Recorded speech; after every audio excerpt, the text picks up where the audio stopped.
du 15 janvier. Et dans ce contexte, la municipalité, évidemment, a pris ses responsabilités, comme d'habitude, à son niveau, pour faire face et permettre de déployer son action, pour rendre ses services publics plus efficaces et pour continuer de faire vivre le lien social, si important, en particulier pour les personnes vulnérables. Nous avons donc dû nous adapter en supprimant, par exemple, toutes les collations prévues lors des événements publics et en limitant les événements et les initiatives en intérieur. Nous avons également maintenu notre centre de vaccination avec Châtillon et nous avons étendu ses horaires, évidemment, pour répondre mieux aux besoins de proximité. Nous avons aussi reconduit cette année la distribution des cadeaux pour les seniors, bien évidemment en respectant les mesures sanitaires. Et puis, nous gardons notre traditionnel Noël solidaire qui aura lieu samedi prochain sur la place du 12 novembre. C'est un événement en extérieur, donc c'est moins contraint, même s'il y aura quand même des règles à respecter et on espère vous y rencontrer nombreux. Cette année, l'argent d'ailleurs de ce Noël solidaire qui sera récolté sera destiné à l'aide aux réfugiés et les associations qui participeront à ce Noël récupéreront l'argent et le transmettront aux associations de réfugiés. Malakoff, avec son service public, vous le savez, avec son tissu associatif vivace et avec ses citoyennes et ses citoyens toujours répondre présents aux initiatives. Nous sommes dans ce contexte, vous le savez, malheureusement obligés de restreindre notre activité. Nous avons pris une décision qui n'est pas facile à prendre, d'annuler les vœux de la municipalité parce qu'on a considéré qu'il n'était pas raisonnable de rassembler plus de 700 personnes dans un gymnase. C'est une décision qui n'a pas été facile à prendre parce que nous aimons évidemment à Malakoff les moments de convivialité. On sait que c'est un moment qui est souvent attendu. Et évidemment, nous avons pris en responsabilité cette décision. J'aurai l'occasion de m'adresser à vous en fin d'année, spécifiquement toujours par vidéo pour les fêtes de fin d'année. Et donc, j'espère quand même qu'on pourra se retrouver en milieu d'année prochaine pour des moments de convivialité quand la situation sera plus sereine. Voilà, donc je suis toujours mobilisée avec l'ensemble de l'équipe, vous le savez, pour mettre en œuvre nos 150 engagements. C'est cette volonté d'agir qui nous guide et c'est ce à quoi je veux travailler avec vous aujourd'hui, c'est ce pourquoi je veux échanger avec vous aujourd'hui. Donc place donc à vos questions et elles sont déjà nombreuses. Et la première, c'est une question de Julien Baucher. Qui nous dit qu'il entend beaucoup parler depuis quelques années des projets de construction dans le Carré Larousse, Raymond Fassin, Henri Martin, Jaurès. Quel type de construction seront prévus et que deviendra la ressourcerie locale? Donc, merci Julien pour votre question. Vous répondre évidemment que les périmètres urbains de l'avenue Pierre-Larousse ont bien été dessinés, notamment dans notre plan local de l'urbanisme.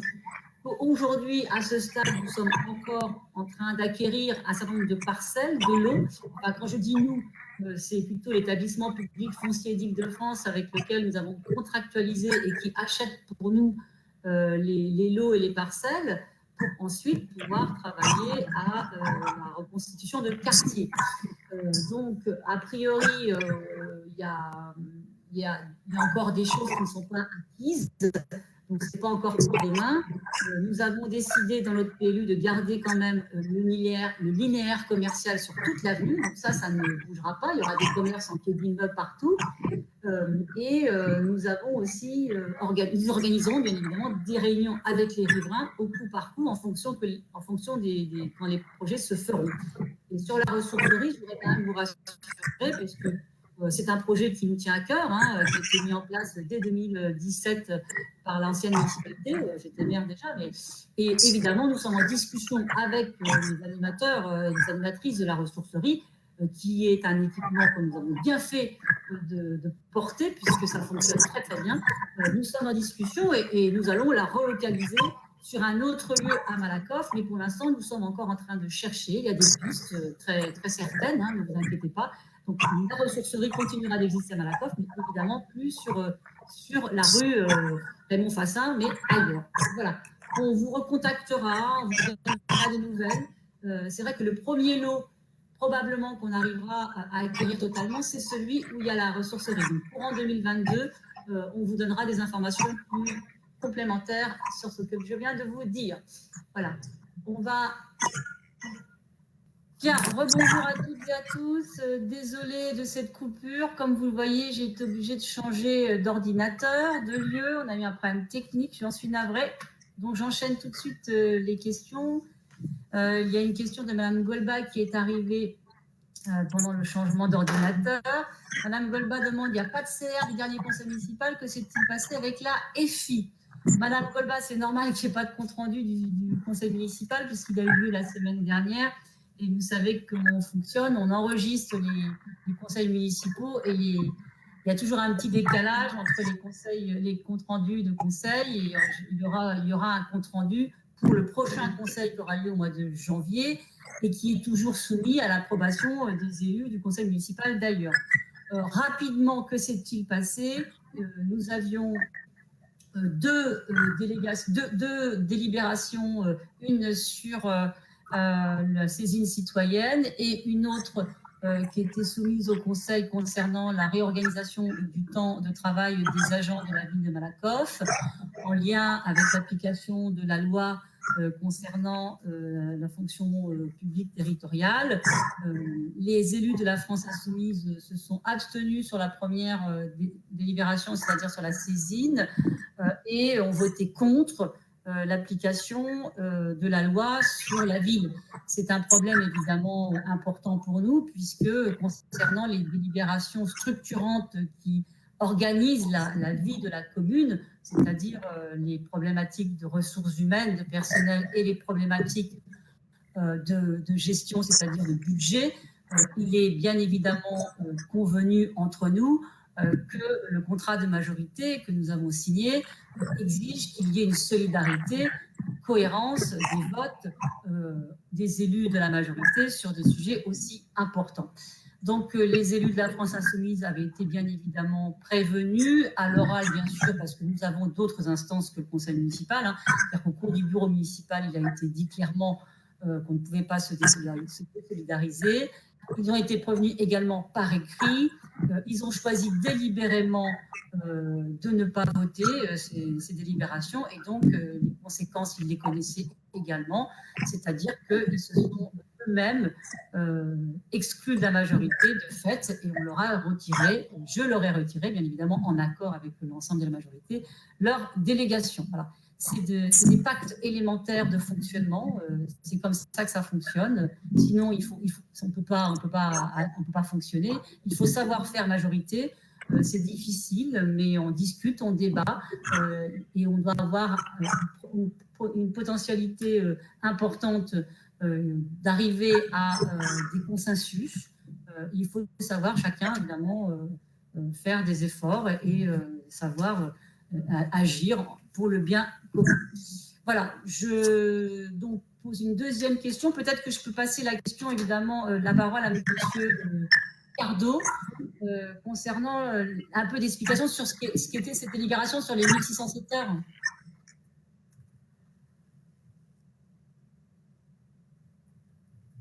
Madame la maire?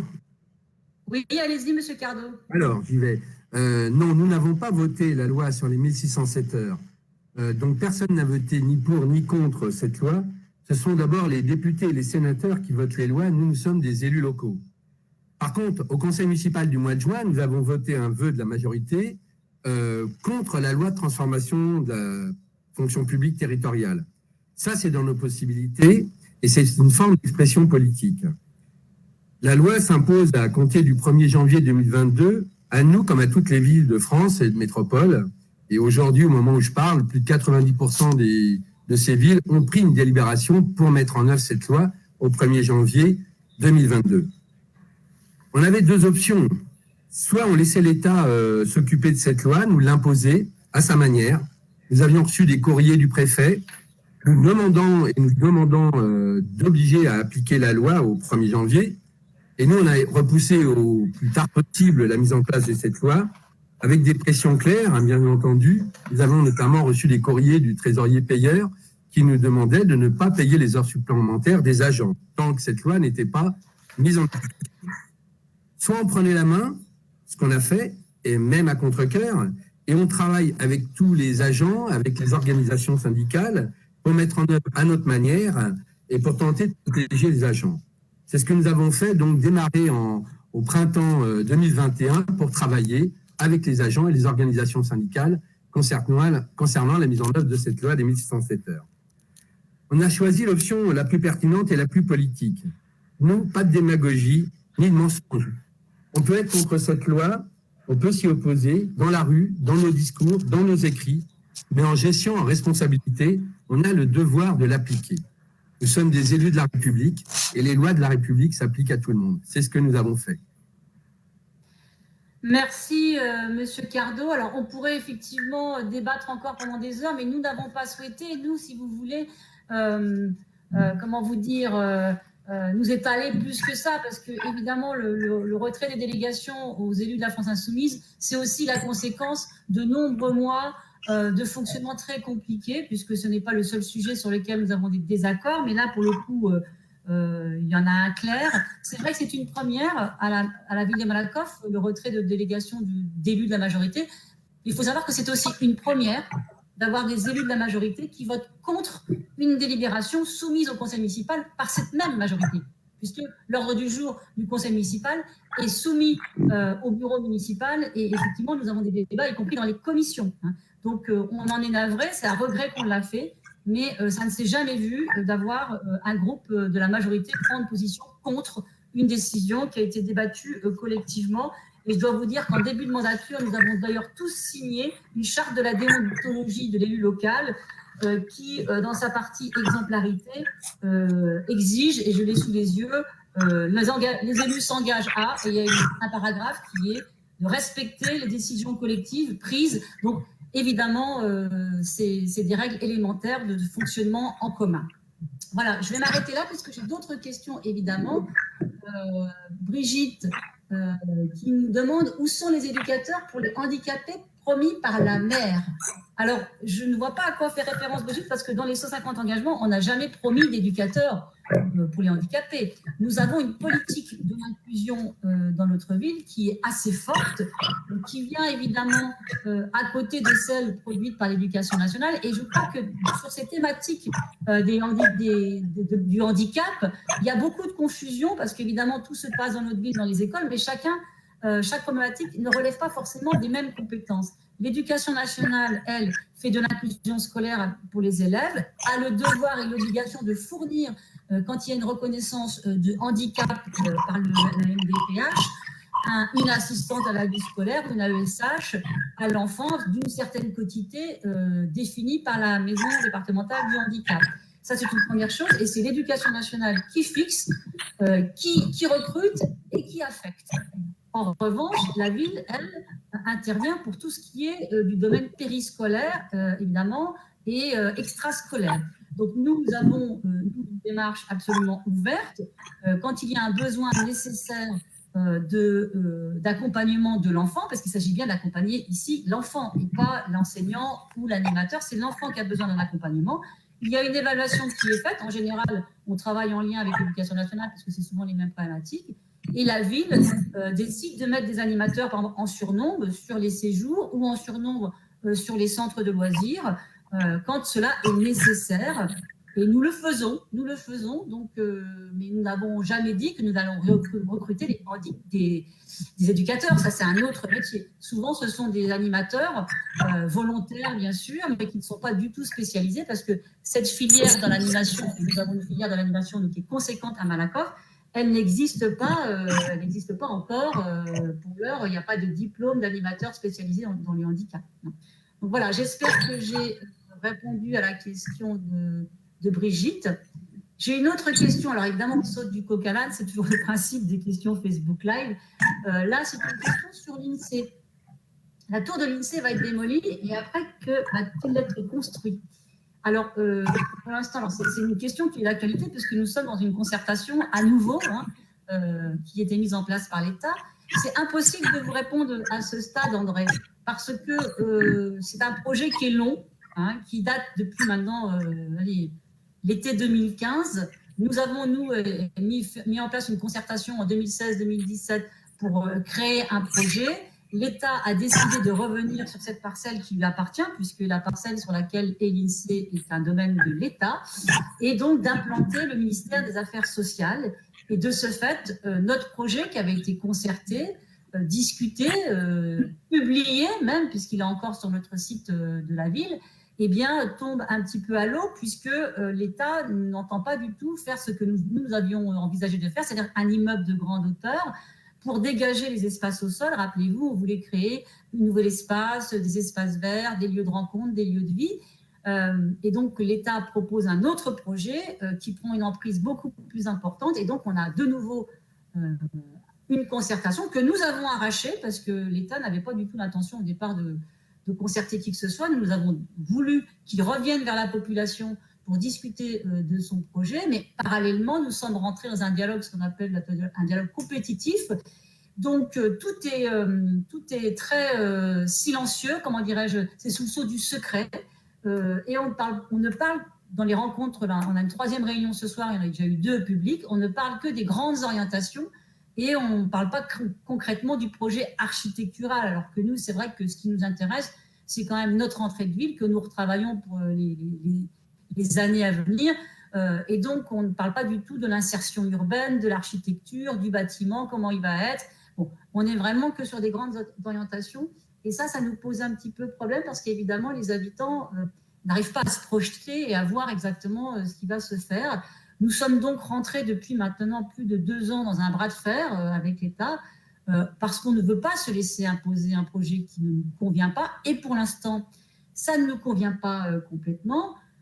Et donc, il faut profiter, je crois, de cette dernière réunion qui a lieu ce soir pour venir exprimer ce que nous, on veut dans les enjeux essentiels, c'est-à-dire notre entrée de ville, notre entité de quartier que l'on veut recréer, l'identité aussi de ce quartier.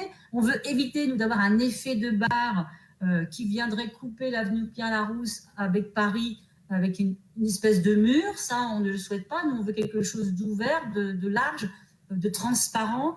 On veut une porosité qui aujourd'hui n'existe pas.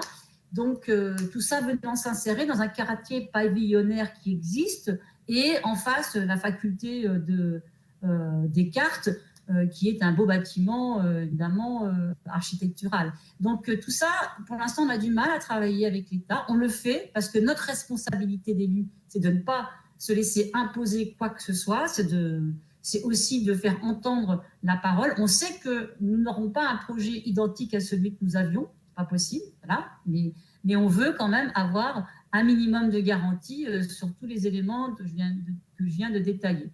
Voilà où nous en sommes pour l'instant. Je ne peux pas vous en dire plus parce que je vous dis, on n'a pas de projet à projeter. Le concours final aura lieu au mois de juin. Voilà, alors j'ai Chris qui nous parle du projet du budget participatif. Il dit, j'ai vu que la ville lançait un budget participatif. Si je pose un projet demain, comment ça va se passer? Est-ce que, M. Cardot, vous pouvez expliquer à Chris le processus, s'il vous plaît? Madame la maire, oui, nous sommes fiers de déployer un bel outil de démocratie locale à travers donc ce budget participatif. Un grand merci à nos agents d'avoir porté le déploiement de cette politique. Tous les plus de 16 ans peuvent y participer. Projet dans la ville et d'intérêt général, les exemples, alors on a déjà quelques retours, banc public, Wi-Fi dans la ville, hôtel à insectes, et pour un coût de 50 000 €. Donc je crois que c'est une bonne chose. Le débat est lancé, les propositions sont lancées, on invite la population à y participer. Les projets seront étudiés par les services de la ville, après dépôt sur le site nous.malakoff.fr et ouverture en janvier-février 2022, donc pour lancer ces beaux projets qui seront retenus avec, bien entendu, la participation des habitants. Après une campagne d'infos sur le site de la ville et des réseaux sociaux, la population pourra voter et les projets seront mis en œuvre sous 2 ans. Voilà.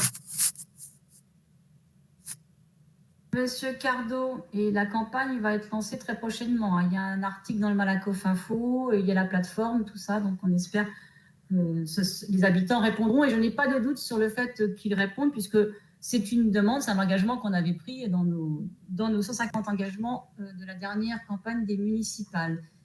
Alors, si, me dit c'est très bien d'aider les réfugiés, mais il y a aussi des SDF. Que fait la ville?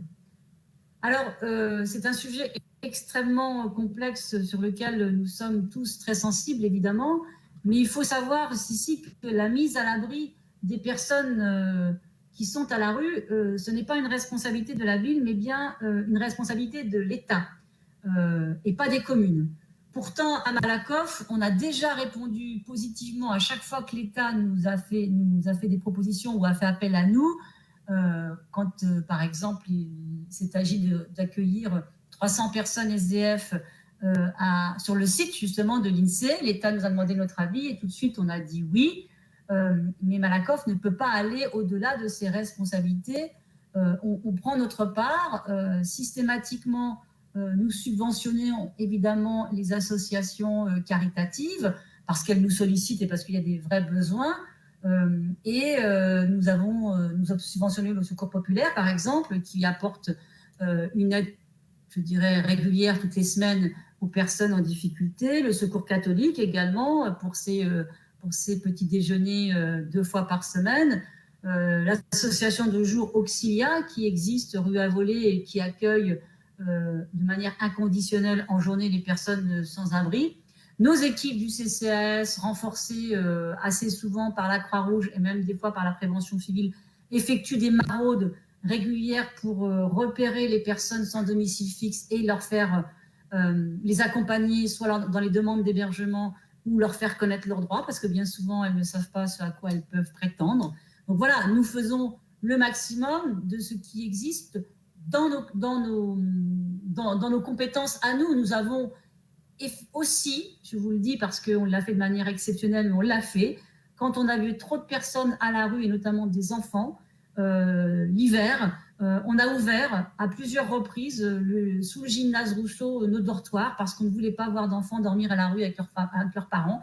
On l'a fait sans aucune aide de l'État, mais tout simplement parce que c'était insupportable pour nous de le voir. Donc on prend nos responsabilités, bien évidemment, mais on ne peut pas systématiquement tout le temps se substituer aux compétences de l'État parce que les finances de la ville ne sont pas extensibles et que ce n'est surtout pas notre rôle. Mais par contre, on l'a déjà fait et on le refera à l'avenir s'il le faut. Mais d'abord, la priorité, c'est de solliciter l'État dont c'est la compétence prioritaire, enfin pas prioritaire, pardon, principale pour l'aide à l'hébergement. Donc voilà, ça c'était pour la question concernant les SDF. J'ai une autre question. C'est, excusez-moi, ça déroule. Ah là là, oh là là, j'ai un petit problème. Voilà. Sur les séjours. Donc, j'ai une personne qui me demande si son fils, qui est inscrit en classe transplantée en janvier, c'est-à-dire en séjour avec l'école, pourra partir vu la situation sanitaire. Monsieur Cardo, vous pouvez nous répondre? Voilà, des classes fermes. Voilà, j'ai retrouvé, c'est Pauline. C'est Pauline qui demande des classes fermes de plus en plus. Mon fils doit partir en séjour. Qu'est-ce qui va se passer à la rentrée?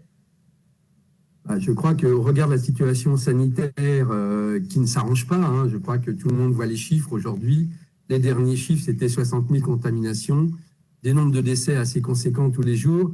Et je crois que nous devons appliquer un principe de précaution. Malheureusement, nous avons pris la décision d'annuler les 2 séjours de janvier parce que nous l'avons déjà vécu, cette expérience l'année dernière, et nous voyons bien les contraintes que ça représente, notamment les rapatriements, les tests, tout ce qu'il y a comme conséquence dès que nous avons des cas de contamination dans ces séjours. Donc, nous avons pris la décision d'annuler les 2 séjours de janvier. Nous sommes en attente de voir comment l'évolution de la situation sanitaire dans le pays s'améliore ou pas, et nous étudierons la possibilité de conserver ou pas les séjours de février. Mais je crois que, au regard de la situation, il était vraiment plus prudent de ne pas conserver ces 2 séjours et d'assurer à nos enfants des séjours de qualité qui peuvent, dans des situations compliquées comme ça, pour un certain nombre, les faire revenir avec une certaine déception. Donc, je pense qu'il vaut mieux être prudent et regarder ce qui se passe au niveau de la pandémie. Alors là, j'ai Gérard qui nous pose une question. La géothermie est un projet intéressant, mais quand est-ce que c'est prévu? Alors, vous avez raison, la géothermie, c'est très intéressant. Nous nous sommes engagés avec le CIPEREC, donc, qui est le syndicat spécialisé dans la construction des réseaux géothermiques sur ce secteur-là. Nous avons toujours la volonté d'avancer, puisque d'abord, ça fait partie de nos engagements et qu'on pense que pour une ville en transition comme Malakoff, créer une station de géothermie, c'est aussi diminuer la pollution et permettre d'utiliser une énergie propre et renouvelable. Donc, nous avançons dans le projet puisque nous avons créé au dernier conseil municipal la SPL, la Société publique locale, avec le CIPEREC, qui est l'instance, la structure juridique qui va nous permettre de développer le projet. Les travaux devront commencer normalement fin 2022. C'est prévu, vous savez, sur le stade Lénine, sur lequel nous allons poser notre station géothermie, et qui fait que avant, nous devons organiser les travaux sur le stade Cerdan, d'accord ? Parce que, évidemment, le stade Lénine, pendant la durée des travaux, qui sera à peu près de 18 mois, ne sera plus exploitable puisque la moitié du terrain sera utilisée par l'emprise des travaux. Une fois que ce sera terminé, la station, elle tient dans le bout du stade, on refera le stade et on aura donc 2 stades complets. Mais pendant les travaux, le stade Lénine ne sera plus utilisable. Et donc, c'est le CIPEREC qui va gérer à la fois les travaux et la mise en place de la station géothermique sur la ville. Donc, les choses avancent, mais effectivement, il faut un peu de patience.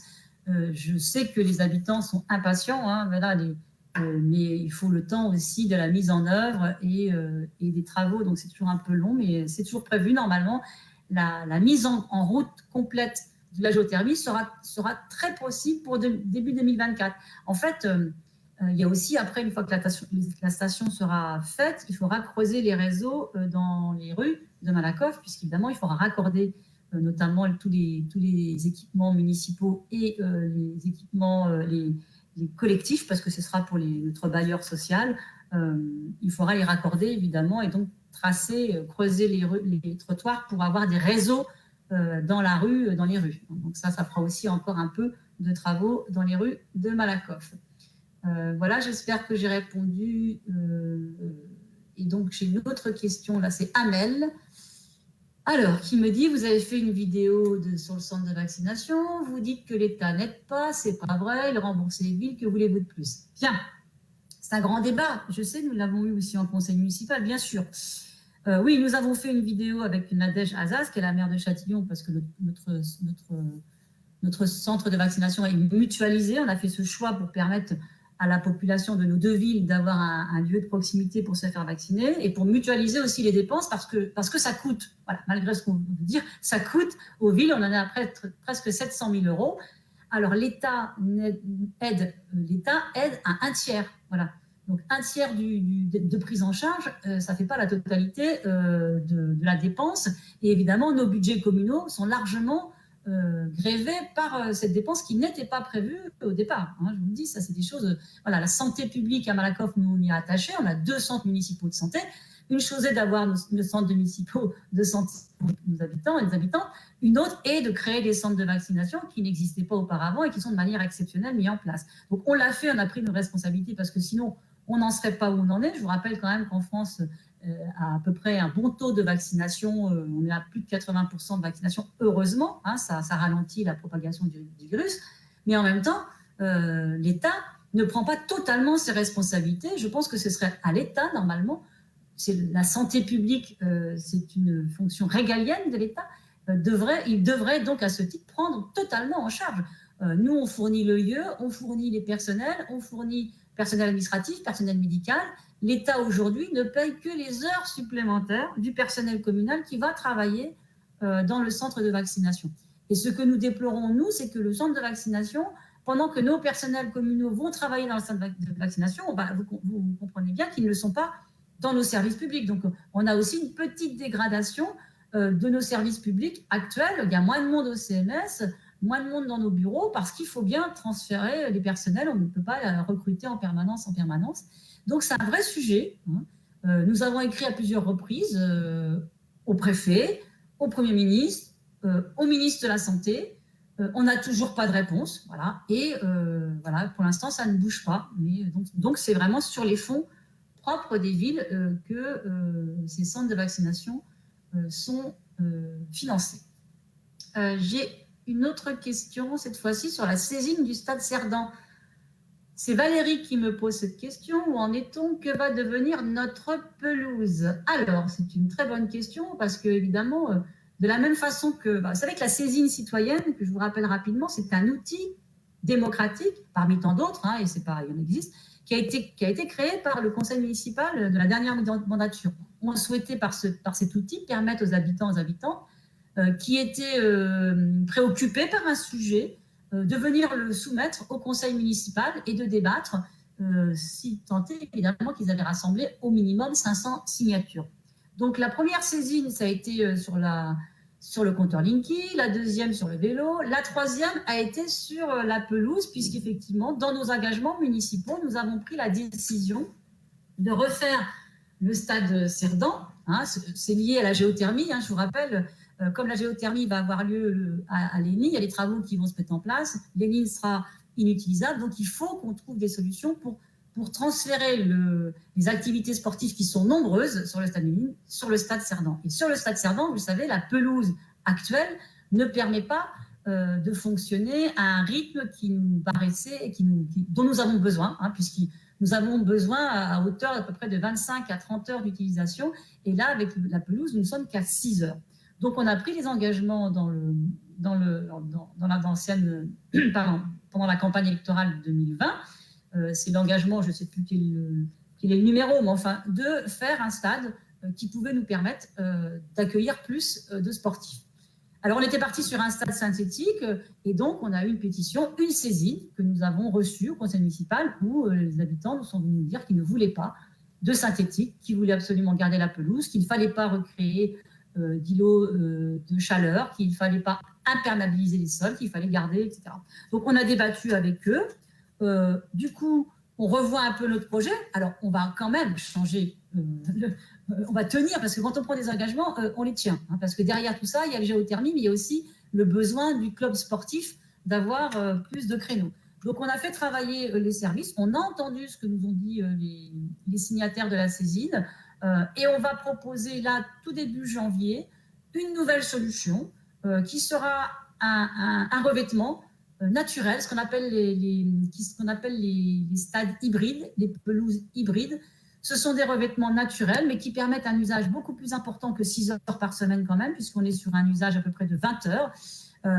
Et on va construire, je ne vais pas dans le détail parce qu'on va rencontrer les habitants de la saisine début janvier et on fera une proposition pour le conseil municipal de janvier aussi. Mais on avance, on est à l'écoute, on va faire ce qu'on a dit sur le stade pour augmenter la capacité et les amplitudes horaires, mais effectivement, on renonce à la pelouse synthétique. Par contre, on aura une pelouse hybride qui apporte toutes les garanties sur le plan de l'écologie. Voilà, et qui est beaucoup plus cher, bien sûr, mais c'est aussi important pour nous de continuer à être à l'écoute et de continuer aussi à être dans la transition écologique vu la période que nous vivons.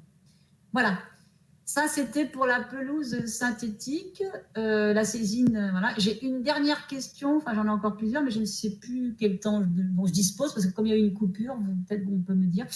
Alors Fatou explique qu'il y a une pétition sur la rue à voler. Le sens interdit est une mauvaise idée. Pourquoi ne pas respecter les habitants? Alors ça, Fatou, c'est aussi la saisine du dernier conseil municipal, effectivement, où des habitants nous ont interpellés sur le sens unique du boulevard Louise Michel et de la rue à voler, puisqu'il y avait dans la saisine les deux choses. Donc, ce n'est pas une mauvaise idée. Pourtant, on écoute les habitants et on respecte. La preuve, c'est qu'on les écoute et qu'on discute avec eux.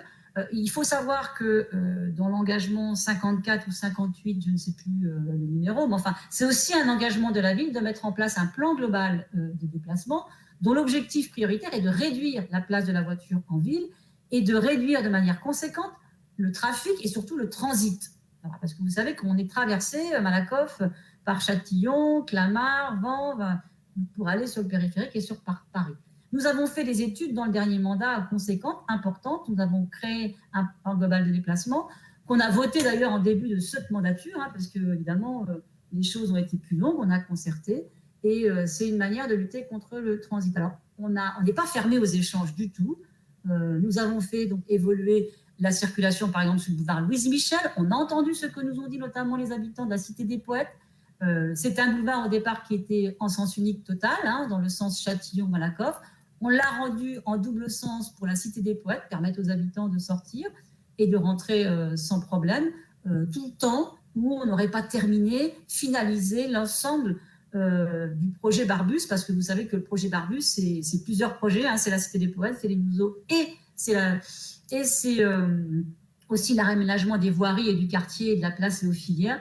Donc ce projet sera totalement finalisé fin 2026. Donc il y aura une voie qui sera créée de manière supplémentaire aussi entre la rue Jules Guesde et la rue du boulevard Louise Michel. Donc du coup, on a décidé d'entendre les habitants et on l'a rouvert partiellement. Donc on n'est pas fermé, hein. En revanche, sur la rue à voler, évidemment, nous avons entendu ce que nous ont dit la saisine. Nous n'allons pas revenir en double sens, pardon. Nous gardons le sens unique, mais nous nous sommes engagés à trouver une solution, notamment pour le 191, puisqu'il c'est vrai que ça fait un petit problème pour les gens de la rue Hoche, notamment pour les personnes âgées. Donc, on va retravailler avec les services. C'est l'engagement qu'on a pris au dernier conseil municipal. Et ça, c'est vraiment un engagement qu'on a pris. Donc, on va continuer de travailler avec le comité de suivi du plan global de déplacement, hein, qui va être relancé. Il y aura une réunion fin janvier pour travailler sur les projections. Donc, voilà où nous en sommes. Alors, ensuite, nous avons une question de Sissi, encore, VMC, je ne sais pas qui c'est. À quand plus de personnel dans les crèches municipales? Est-ce que, Monsieur Cardo, vous pouvez nous répondre? En partie, je compléterai s'il y a besoin.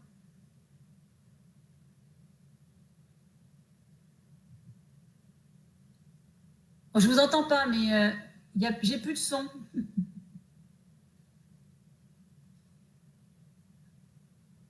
Alors, est-ce que c'est normal que je n'entends plus Monsieur Cardo? Est-ce qu'on peut aller... Allez-y. Je n'ai pas entendu la question. Alors, la question, Monsieur Cardo, c'était à quand plus de personnel dans les crèches à Malakoff? Oui. Dans les crèches à Malakoff, plus de personnel. Je crois que c'est un vrai problème qu'ont l'ensemble des collectivités qui ont des crèches. Nous avons la chance à Malakoff d'avoir plusieurs crèches qui répondent d'ailleurs à 70% des demandes. Nous sommes dans des situations où nous cherchons du personnel dans les crèches parce qu'il y a une pénurie d'auxiliaires de puériculture, donc d'accompagnement dans les crèches. Nous lançons des appels à candidature. Il y a une forme de concurrence réelle, notamment avec les villes environnantes, tout simplement pour des questions de rémunération, et donc ce n'est pas toujours facile. Mais en tous les cas, nous garantissons aux parents d'avoir le personnel formé, professionnel et dans le cadre de l'encadrement pour que les enfants, les bébés soient bien encadrés, soient bien choyés. Et donc, là où nous avons des problèmes de recrutement, nous travaillons pour que ces effectifs soient complets dans toutes les crèches de Malakoff. Oui, merci, Monsieur Cardo. Alors, les collectivités ce qui nous pose problème, c'est que nous sommes en proximité de Paris, vous le savez, et que c'est vrai que Paris absorbe beaucoup sa population d'éducateurs de jeunes enfants, éducatrices de jeunes enfants notamment. Ils ont des concours spécifiques et effectivement, ils ont une attractivité que nous, on n'a pas trop. Mais nous, quand même, on essaye d'avoir un maximum. Et puis, on doit répondre aussi à du personnel formé, hein. Donc, on a quand même eu des démarches, notamment de créer des apprentis, hein. On a quand même des apprentis qui travaillent aussi dans les crèches pour essayer de fidéliser le personnel. Et puis, on a aussi la petite différence avec d'autres villes, par contre, des alentours, c'est qu'on a beaucoup de crèches. Voilà, on a aussi beaucoup de crèches. On répond à 80% de la demande. Et donc, on a besoin de beaucoup de personnel. Et il y a un turnover important, effectivement, que nous connaissons dans les crèches. Voilà, mais on essaye de faire au mieux et je voudrais quand même rendre hommage d'ailleurs au personnel actuel des crèches parce qu'avec la question du Covid, c'est aussi très compliqué à gérer et elles font le maximum, je dis elles parce que nous avons essentiellement des femmes dans les crèches, on les déplore, on aimerait bien avoir un peu plus d'hommes, mais c'est comme ça, c'est un peu genré comme on dit, et elles font le maximum, le personnel fait le maximum pour accueillir les enfants dans de bonnes conditions et nous avons des projets pédagogiques extrêmement ambitieux dans nos crèches. J'ai une question, on me demande comment faire pour participer au comité de suivi dont je vous ai parlé tout à l'heure pour le PGD, le plan global de déplacement. Écoutez, c'est très simple, il y a un appel à candidature qui va être lancé là, via les réseaux sociaux, il y aura des affichettes, donc vous pouvez vous inscrire via la plateforme qui existe de participation à la MVA, et puis via les conseils de quartier aussi. Donc, il y aura un tirage au sort qui se fera à l'issue, puisqu'évidemment, on ne veut pas avoir un comité de suivi de 50 personnes. Ce sera 3 par quartier, 3 pour le sud, 3 pour le nord, 3 pour le centre. Ça, ce sera pour les conseils de quartier. Puis, il y aura des représentants de l'administration, des représentants des associations, associations de personnes handicapées, associations vélo, on n'a pas d'association de piétons malheureusement, mais voilà. Et donc, ce sera une représentation diverse dans la pluralité, évidemment, qui sera sélectionnée. Donc, on tirera si on a trop de personnes, on les tirera au sort. Voilà, par collège. On tirera différents collèges. Alors, on me dit y a-t-il enfin des projets sur le Fort de Vanves? C'est Romain qui demande ça. Alors, le Fort de Vanves, vous savez, c'est une entité particulière, puisque ça n'appartient pas à la ville. Le Fort de Vanves, dans sa première partie, appartient à l'État, donc au ministère des Affaires intérieures et au ministère de l'Armée. Donc nous ne sommes pas du tout en compétence sur cette partie. Le Fort de Vanves, c'est quand même 13 hectares sur notre ville, sur 207, donc c'est pas rien. Nous sommes demandeurs, nous, la ville, d'un dialogue beaucoup plus approfondi. J'ai écrit depuis longtemps au président de la République, au ministère des Armées, au ministère de l'Intérieur. Personne ne répond. On a quand même réussi à avoir un contact là, et de nouveau, on est invité à aller le visiter dans les prochaines semaines. L'État quand même consent à nous répondre. Ceci dit, nous, on ne sait pas très bien ce qui s'y passe à l'intérieur. Il y a des opérations d'aménagement, on le sait. Il y a des logements qui vont être construits pour on nous dit des hébergements, on ne dit pas des logements. On nous a dit qu'il y avait 150 hébergements qui seraient construits dans les années à venir pour héberger des gendarmes qui habitent en province et qui viennent souvent faire des missions dans une temporalité assez courte. Il y a aussi des bureaux qui vont être construits sur la partie ministère des Armées pour déplacer du personnel. On nous a montré les projets, mais on ne nous a pas du tout concertés. Et moi, je ne sais pas du tout, globalement, ce qui s'y passe à l'intérieur. Pour la ville, on n'a pas la main. Voilà, on n'a pas la main du tout. Donc, il y a des choses qui se passent à l'intérieur de l'enceinte. À l'extérieur, c'est chez nous. Nous, on a bien demandé au président de la République de nous céder 3 ou 4 hectares parce qu'on voulait agrandir le quartier, Barbus. On n'a jamais eu de réponse. Donc, on est obligé de faire ça pour l'instant. Si un jour ça vient, on ne désespère pas. On verra, mais pour l'instant, il n'y a pas. Et puis, on aimerait bien récupérer les tennis, par exemple, qui existent à l'entrée de l'enceinte, parce qu'on se dit que ce serait pas mal de pouvoir faire des choses mutualisées. On ne nous répond pas non plus là-dessus. Donc là, j'ai un prochain contact dans les prochaines semaines, une visite. On verra, on espère qu'on va nouer le dialogue. Je dis nouer parce que renouer, on n'a jamais noué, pour essayer d'avancer sur des projets et voir si on peut faire des choses ensemble. Voilà, une dernière question à traiter. Il me reste 2 minutes, c'est Michel Golba qui me demande, elle me dit que l'état de la voirie est dangereux pour les non-voyants, il y a des chutes sur le trottoir en mauvais état, que faire? Madame Golba, vous avez raison, on a des voiries, parfois des trottoirs qui nécessitent des travaux. Nous avons un plan pluriannuel de travaux qui est effectué par notre service. Donc, on répare au fur et à mesure, parce que ça a un coût évidemment, mais c'est budgété. Quand il y a un problème spécifique, les habitants nous le signalent, on fait des interventions d'urgence, nos paveurs et nos personnels de la voirie vont boucher un trou, par exemple, quand on nous le signale. Que faire quand c'est en mauvais état? Il faut réparer. Ça, c'est ce qu'on fait au quotidien. Donc, les habitants nous signalent en général. Et ensuite, nous avons un programme de réfection de voirie sur l'ensemble du mandat, sur les 6 ans à venir, qui existe. Je ne vais pas vous le détailler là parce que je n'ai pas le temps. Mais parce que tout ça, c'est de la programmation, c'est aussi de l'argent qu'il faut mettre dans la voirie. C'est très, très cher, mais on le fait. Voilà, on le fait tous les ans. Nous avons, pour vous dire, à l'échelle d'un mandat, c'est 15 millions d'investissements pour refaire la totalité des voiries que nous avons programmées dans le mandat. 15 millions, c'est énorme, on ne peut pas tout faire en 2022. Voilà, ça s'étale sur l'ensemble du mandat, sur 2026. Mais évidemment, quand il y a un problème, vous nous le signalez. Et on va essayer de le régler au plus vite. Voilà, écoutez, je vous remercie de votre attention. Je voudrais encore m'excuser auprès de vous des problèmes techniques que nous avons subis. Je pense quand même que les habitants, on a pris à peu près toutes les questions. Et si toutefois, il y en a qui n'ont pas été traitées, on fera comme d'habitude, on vous répondra par mail. Je vous donne rendez-vous samedi prochain pour le Noël solidaire.